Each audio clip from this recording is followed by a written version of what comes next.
Jaime Bailey y reportes de la cadena NTN24 aseguran que el dictador de Venezuela, Nicolás Maduro, estaría preparando su plan de escape hacia Nicaragua ante las constantes amenazas del gobierno de Estados Unidos y el avance de su flota naval en el Mar del Caribe. Venezuela ha anunciado este martes un patrullaje con drones y buques de la Armada en sus aguas territoriales con el fin de prevenir, defender y detener el avance de los barcos de la Armada de Estados Unidos en el Caribe Sur. La policía de Minnesota confirmó la muerte de 3 niños fallecidos y al menos 17 personas heridas, en su mayoría niños, tras un tiroteo desatado en la iglesia de un colegio católico en Minneapolis. La administración de Donald Trump habría solicitado un pago no menor de $500 millones a la Universidad de Harvard, como condición innegociable para que la prestigiosa casa de estudios pueda recuperar el financiamiento federal. Los buques y aviones estadounidenses desplegados en el Mar del Caribe estarían generando planes de fuga en Venezuela. Nicaragua sería el país elegido por Nicolás Maduro para escapar con su familia y su círculo más cercano, según periodistas internacionales. El avión presidencial del dictador habría salido 4 veces desde Caracas rumbo a Managua y estaría llevando partes de su fortuna como lingotes de oro. Bueno, sobre el avión con guianza presidencial, porque es la aerolínea nacional, ha ido hacia Nicaragua, pero también hubo un vuelo errado hacia Cuba que lo tuvieron que regresar. Un vuelo errado que duró varios minutos o hora y media dando vuelta en el aire hasta que se regresó nuevamente a Maiquetía. Pero viendo los resultados o los movimientos hacia Nicaragua, es porque seguramente ya están negociando su salida. Y lo mejor que puede hacer es eso. El dueño de su vida es el propio Nicolás Maduro. Él ven cómo quiere salir, si quiere salir vivo, si quiere salir muerto. Para Edgar Bracho, integrante de Comando, Venezuela, Nicaragua y Cuba son los países en los que Maduro buscaría refugiarse. Puede elegir Nicaragua porque sabemos que Ortega también es otro criminal más, un régimen totalmente autoritario durante años de persecución, de presos políticos, de desaparecidos, que combina con todo lo que ha vivido Venezuela en 26 años. Debemos recordar que no solo esto empezó con Nicolás Maduro, esto viene desde Chávez, desde que inició Chávez su mandato. Mientras las versiones de fuga crecen en Venezuela, la principal opositora al gobierno de Maduro, María Corina Machado, envió un mensaje en su cuenta de X pidiendo libertad para el abogado Perkins Rocha, detenido hace un año por el régimen de Maduro, acusado de traición a la patria. Hoy hace un año que el régimen criminal de Nicolás Maduro secuestró a Perkins Rocha. Muchísimos venezolanos ya lo conocían entonces porque tenía una trayectoria profesional increíble.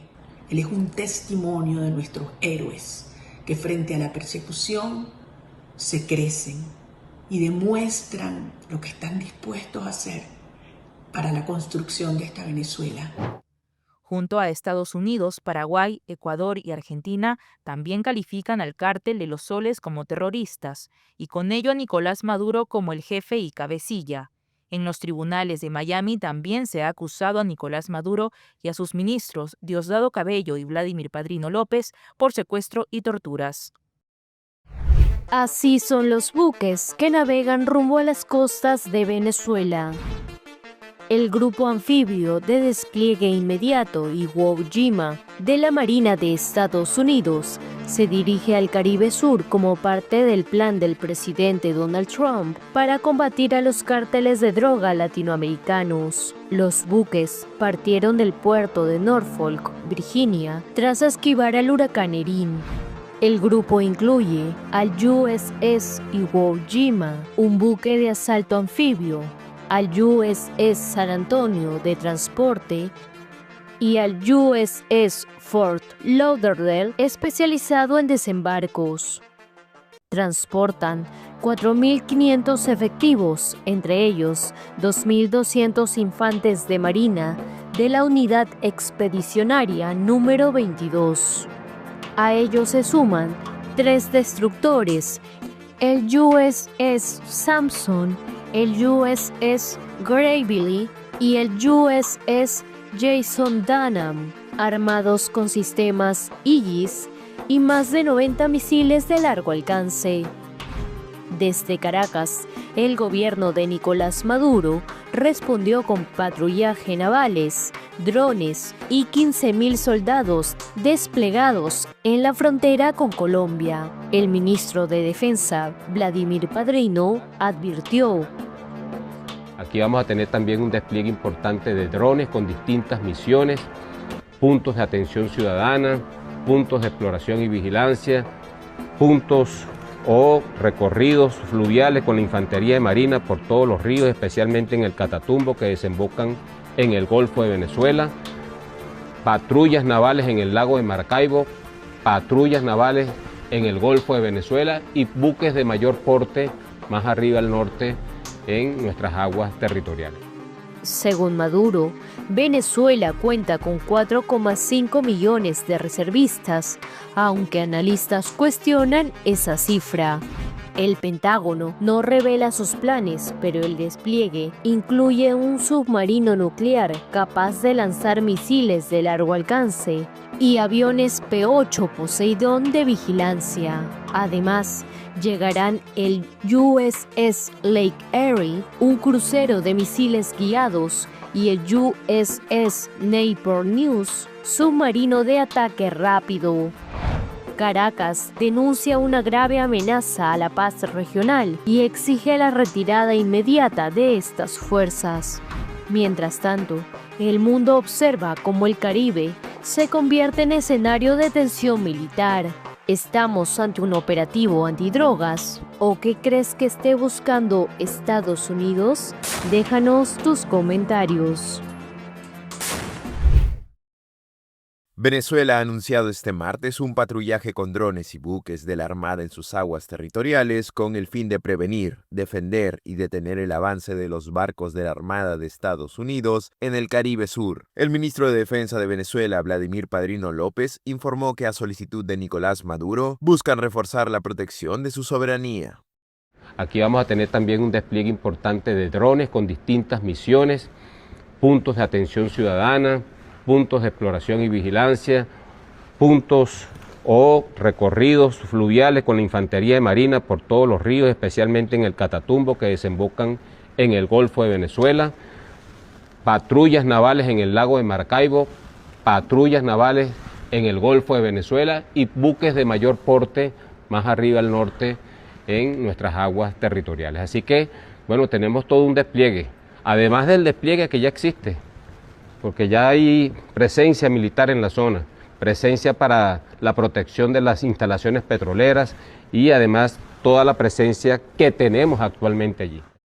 La medida venezolana llega un día después de que las autoridades anunciaran el traslado de 15.000 efectivos militares a la frontera con Colombia como parte de las operaciones antidrogas, en el marco del refuerzo de la Operación Relámpago del Catatumbo. Este operativo prevé el desplazamiento de tropas en las zonas limítrofes y la activación de medios aéreos, incluyendo helicópteros, sistemas de escucha, inteligencia y plataformas de exploración, según precisó Padrino López. El esfuerzo de la presencia militar responde, según el régimen de Maduro, a una escalada de acciones hostiles por parte de Estados Unidos. La administración estadounidense, por su parte, sostiene que la movilización naval integra planes de lucha contra el narcotráfico internacional y en ningún momento ha mencionado la posibilidad de una invasión a Venezuela. Esta medida militar también se da después de que el gobierno, a través de su canciller, pidiera apoyo a la ONU. El canciller venezolano aseguró este martes que el gobierno de Donald Trump está atentando contra la paz en la región bajo lo que señaló como falsas narrativas, que son, dijo, un pretexto para justificar agresiones contra Venezuela. La administración Trump mantiene una ofensiva judicial y militar contra el régimen venezolano. El gobierno de Estados Unidos elevó a $5 millones la recompensa por información que permita la captura de Nicolás Maduro, acusado por la justicia estadounidense de liderar el llamado Cartel de los Soles y de mantener vínculos directos con el narcotráfico internacional.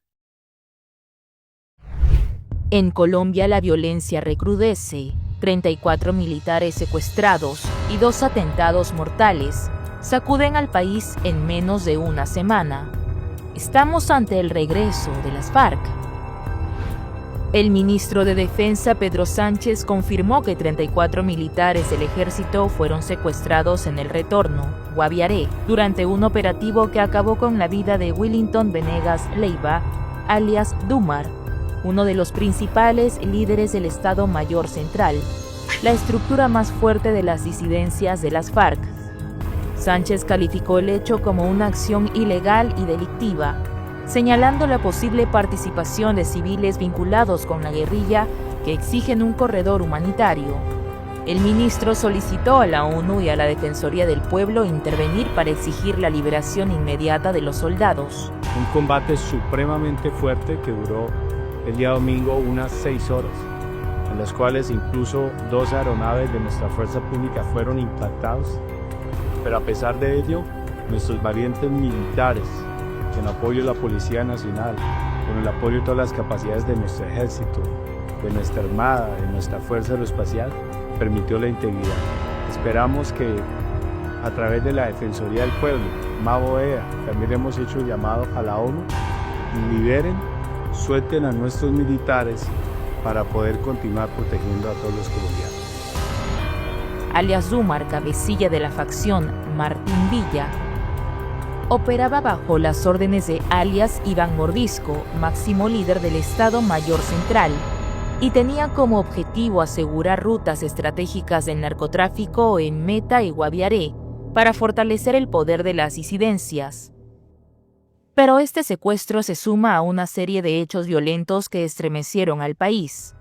El 21 de agosto, Colombia vivió 2 ataques coordinados atribuidos a estas disidencias: un atentado con explosivos contra una base militar en Cali y el derribo de un helicóptero en Amalfi, Antioquia, dejando como saldo 19 muertos y más de 70 heridos. La prensa colombiana lo catalogó como el peor ataque terrorista desde 2019, mientras que el presidente Gustavo Petro lo definió como un día de muerte. Con estos ataques y el secuestro masivo surge una pregunta inevitable: ¿está Colombia entrando de nuevo en una guerra con las FARC? Déjanos sus comentarios.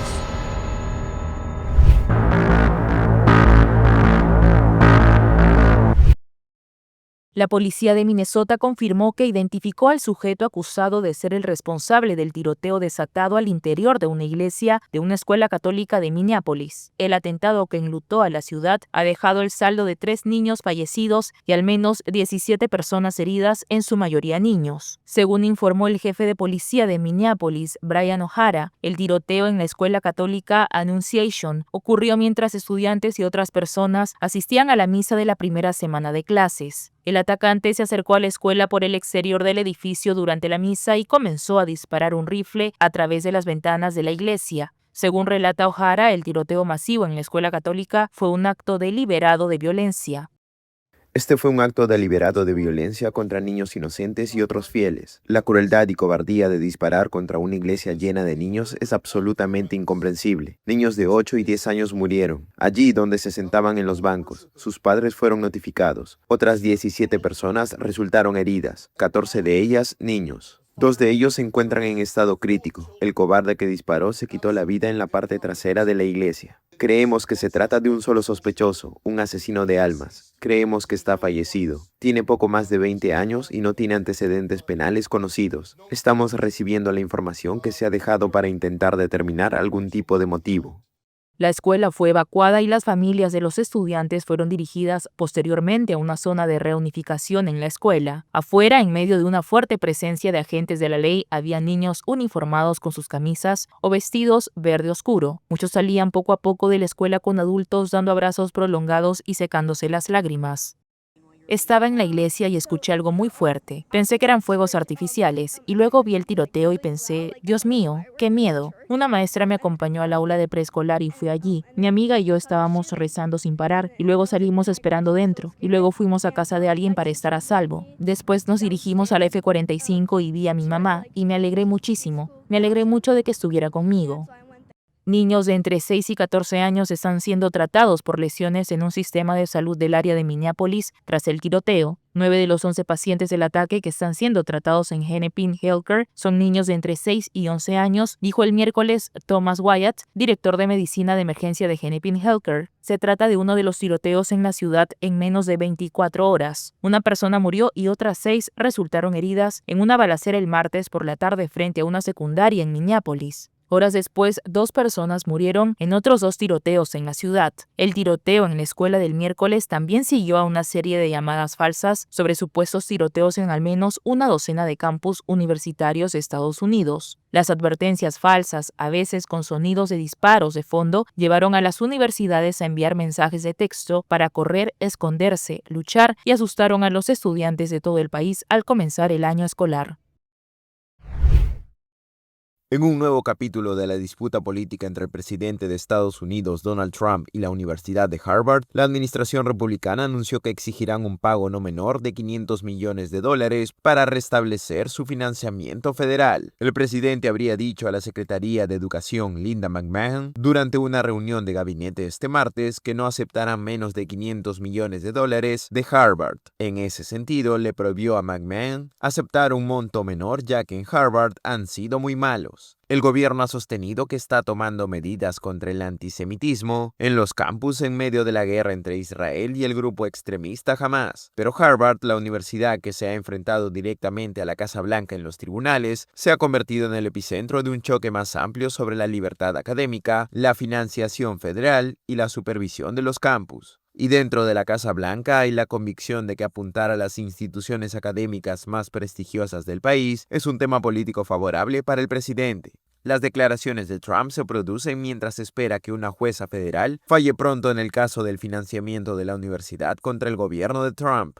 Harvard había solicitado una decisión final expedita a la jueza de distrito Alison Burroughs antes del 3 de septiembre, fecha en que la universidad dijo que estaría obligada por primera vez a presentar documentación para cerrar fondos de subvenciones. Como se recuerda, el gobierno ya había alcanzado acuerdos con otras instituciones de la Ivy League, como la Universidad de Columbia y la Universidad de Brown. En el caso de Columbia, la universidad aceptó pagar al Tesoro de Estados Unidos $200 millones en 3 años y otros $21.000 millones para resolver investigaciones de la Comisión para la Igualdad de Oportunidades en el Empleo. Días después, Brown aceptó pagar $500 millones en subvenciones a lo largo de 10 años a organizaciones de desarrollo laboral en Rhode Island, evitando pagos directos al gobierno federal. En paralelo a las exigencias a Harvard, la Casa Blanca continúa las negociaciones con la Universidad de Cornell y la Universidad de Northwestern.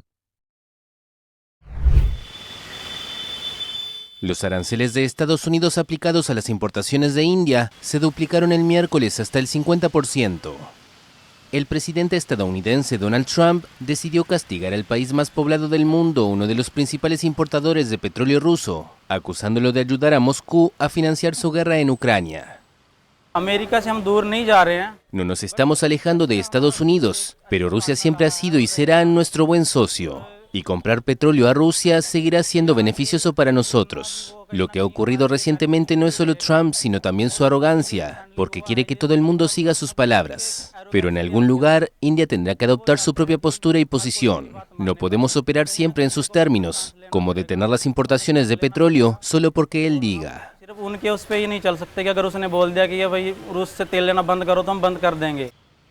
Aunque Trump ha impuesto nuevos aranceles tanto a aliados como a competidores desde que volvió a la Casa Blanca en enero, este arancel es uno de los más altos a los que se enfrentan los socios comerciales de Washington. No obstante, persisten exenciones para sectores que podrían verse afectados por gravámenes separados, como los productos farmacéuticos y los semiconductores. Los teléfonos inteligentes también figuran en la lista de productos exentos. Sectores que ya han sido señalados como el acero, el aluminio y los automóviles también se libran de estos gravámenes a nivel nacional. Tal y como se están desarrollando las cosas ahora mismo, parece que las relaciones se están volviendo negativas, pero quién sabe. Trump, que significa imprevisibilidad, puede cambiar algo de repente mañana y el asunto cambiaría. Y luego, si la presidencia de Estados Unidos cambia en el futuro, entonces hay posibilidad de que las relaciones se reconstruyan de nuevo, así que soy optimista. La tensión con Estados Unidos da a la quinta mayor economía del planeta un nuevo incentivo para mejorar sus vínculos con su rival histórico China. Nos contactaremos con otros estados. Nuestros otros amigos también están ahí. No es necesario que solo tengamos a Estados Unidos. También podemos hacer negocios con otros países cuando nuestro producto es bueno y la variedad es buena. Washington fue el principal destino de las exportaciones de Nueva Delhi en 2024, con envíos por más de $87.000 millones. Analistas, sin embargo, advierten que un arancel del 50% equivale a un embargo comercial y probablemente perjudique a las pequeñas empresas. Los exportadores indios ya advertían de un declive en los pedidos y pérdidas de empleo en caso de concretarse esta subida arancelaria.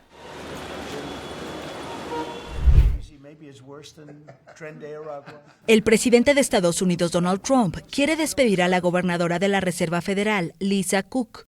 Trump ha pedido repetidamente que bajen las tasas de interés, que desde diciembre se mantienen en un rango del 4,25% al 4,50%. Si Cook es despedida, el republicano podría añadir una nueva voz a la junta directiva de la Fed para intentar influir en las tasas de interés a su favor. Pero según expertos, la independencia de la Reserva Federal evita una mayor inflación e inestabilidad financiera. Trump publicó una carta el lunes en la que anunciaba su despido con efecto inmediato, citando acusaciones de declaraciones falsas en sus créditos hipotecarios para poder argumentar una causa justificada.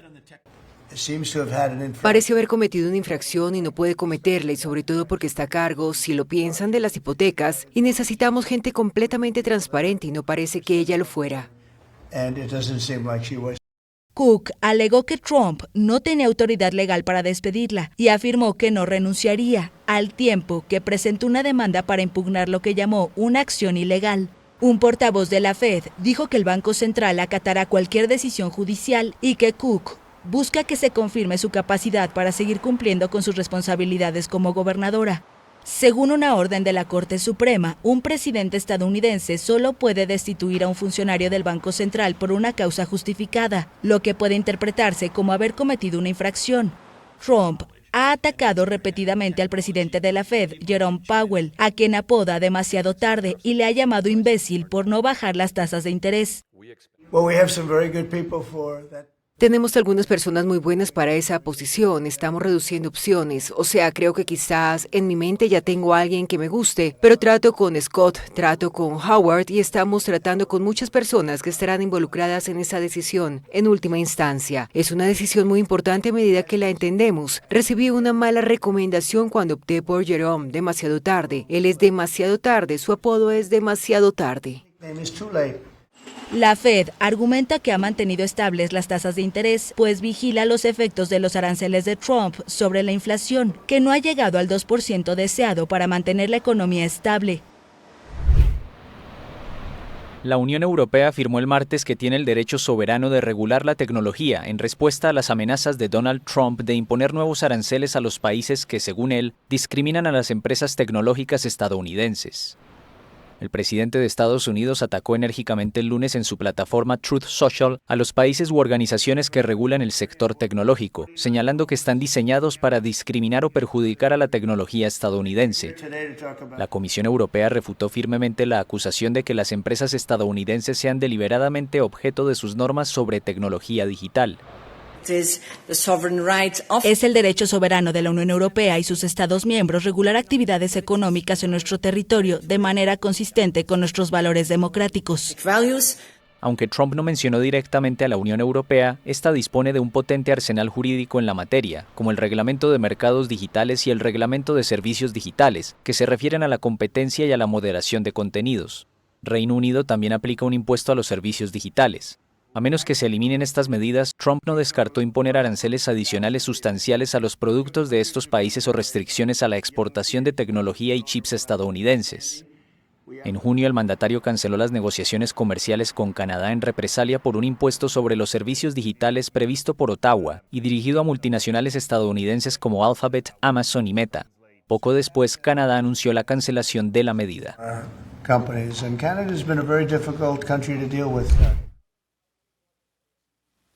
El presidente brasileño Luiz Inácio Lula da Silva dijo el martes que el gobierno estadounidense revocó la visa del ministro de Justicia, Ricardo Lewandowski, en medio de una crisis diplomática entre ambos países. Quiero decir a Lewandowski que mi solidaridad y la de mi gobierno está con él, contra el gesto irresponsable de Estados Unidos de revocar su visa. El gobierno de Donald Trump ha impuesto aranceles punitivos contra Brasil, así como retiro de visas y sanciones financieras a altos funcionarios en reacción al juicio por presunto golpismo contra su aliado, el expresidente Jair Bolsonaro. De hecho, creo que están perdiendo la oportunidad de acoger a alguien con su competencia y capacidad. Creo que es una vergüenza para ellos, no para usted. Debería estar orgulloso. Lo que hizo para que odiaran tanto a Brasil que incluso le suspendieron la visa a nuestro ministro de Justicia. Estas acciones son inaceptables. Perdeu o visto do nosso ministro da Justiça. Essas atitudes são inaceitáveis. La fiscalía acusa a Bolsonaro de haber conspirado junto a varios colaboradores cercanos para mantenerse en el poder tras salir derrotado ante Lula en las elecciones de 2022.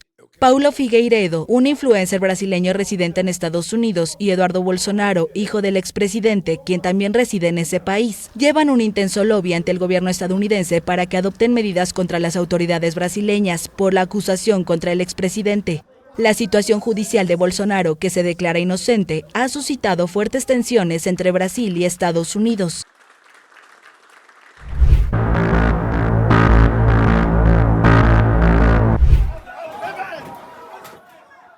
El ejército israelí afirmó el martes que su ataque contra un hospital en la Franja de Gaza, en el que murieron 5 periodistas, tenía como objetivo una cámara del movimiento islamista palestino Hamas, utilizada para observar la actividad de las tropas de Israel con el fin de dirigir actividades terroristas contra ellas. Además, calificó a 6 de los fallecidos de terroristas y acusó a uno de ellos de participar en el ataque de Hamas en territorio israelí del 7 de octubre de 2023, que desencadenó la guerra en Gaza. Los 6 nombres difundidos por el ejército israelí no corresponden a ninguno de los periodistas fallecidos. En un comunicado, Hamas calificó la declaración del ejército israelí de infundada y sin pruebas, además de afirmar que busca solo escapar a la responsabilidad jurídica y moral de la masacre.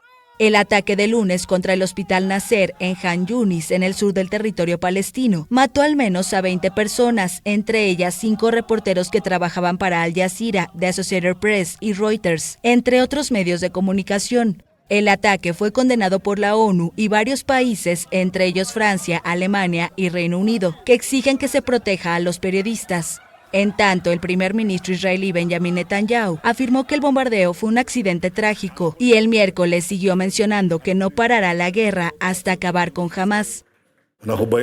Acabamos de salir de una reunión de gabinete. No creo que pueda extenderme demasiado, pero diré una cosa. Empezó en Gaza y terminará en Gaza. No dejaremos a esos monstruos allí. Liberaremos a todos nuestros rehenes. Nos aseguraremos de que Gaza ya no represente una amenaza para Israel. Por su parte, el enviado especial para Medio Oriente de la Casa Blanca, Steve Witkoff, confirmó que el presidente estadounidense Donald Trump discutirá el plan a seguir cuando termine la guerra en Gaza. Trump sugirió a principios de año que Estados Unidos debería tomar el control de la Franja de Gaza, desalojar a sus 2 millones de habitantes y construir edificios junto al mar para crear un balneario turístico. Hello everyone. Thank you for joining us. Israel criticó el miércoles un informe apoyado por la ONU que declaró que hay hambruna en la Franja de Gaza. El Estado hebreo denuncia que la clasificación integrada de la seguridad alimentaria está politizada. Israel exige que la clasificación integrada de la seguridad alimentaria se retracte inmediatamente de su informe con falsedades y publique una nota. El gobierno de Benjamín Netanyahu enfrenta presión interna y externa para poner fin a su campaña de casi 2 años en la Franja de Gaza, donde se alista para tomar la mayor ciudad del enclave. El ejército afirmó el miércoles que la evacuación de Ciudad de Gaza es inevitable y prometió que cada familia que se reubique en el sur recibirá la mayor ayuda humanitaria posible. Israel aún no respondió a los mediadores, quienes transmitieron un borrador de acuerdo para un alto al fuego y la liberación de rehenes que fue aceptado por el movimiento islamista palestino Hamas, cuyo ataque contra Israel del 7 de octubre de 2023 desató la guerra en el territorio palestino.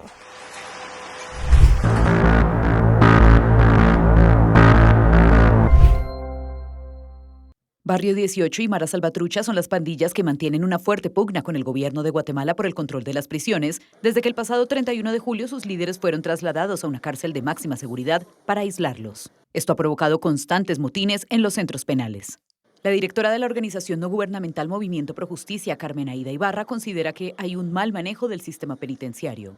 Porque los motines están brotando casi todos los días y agarran con facilidad a los guardias como rehenes. ¿Qué tipo de prevención interna en las cárceles tomaron? ¿O en los centros de custodia? Ninguna, porque La prueba de eso es que tienen a los guardias y a los cocineros y a quien pase por ahí de rehenes. Entonces, ahí hay un mal manejo del sistema penitenciario. O sea, este gobierno, y yo creo que el Ministerio de Gobernación sí ha fracasado en el manejo del problema carcelario. El traslado de los líderes de las pandillas se dio a raíz del asesinato de 7 personas en una funeraria de la capital guatemalteca, presuntamente a manos de miembros de la Mara Salvatrucha durante el velorio de un supuesto integrante de la pandilla rival Barrio 18. Según cálculos oficiales y de organizaciones no gubernamentales, durante 2024 hubo cerca de 25.000 denuncias por extorsiones a comerciantes, pilotos de autobuses y empresas valoradas en miles de millones de quetzales, en su mayoría promovidas desde las cárceles. Miguel Uribe Londoño dio un discurso a medios de comunicación como precandidato a la presidencia del Centro Democrático, el mayor partido de derecha en Colombia, que ya había anunciado que tomaría el lugar de su hijo rumbo a las elecciones de 2026, el senador colombiano asesinado a tiros Miguel Uribe Turbay. Hoy anuncio mi candidatura presidencial porque creo en un destino distinto. Un destino donde las madres vean a sus hijos crecer libres, donde los jóvenes no tengan que huir, donde los abuelos mueran en paz, rodeados de amor y no de miedo.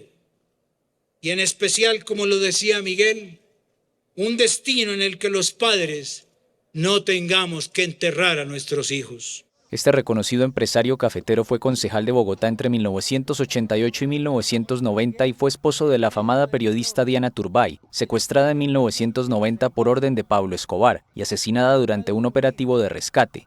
Para entonces, Miguel Uribe Turbay, hijo de ambos, tenía 5 años.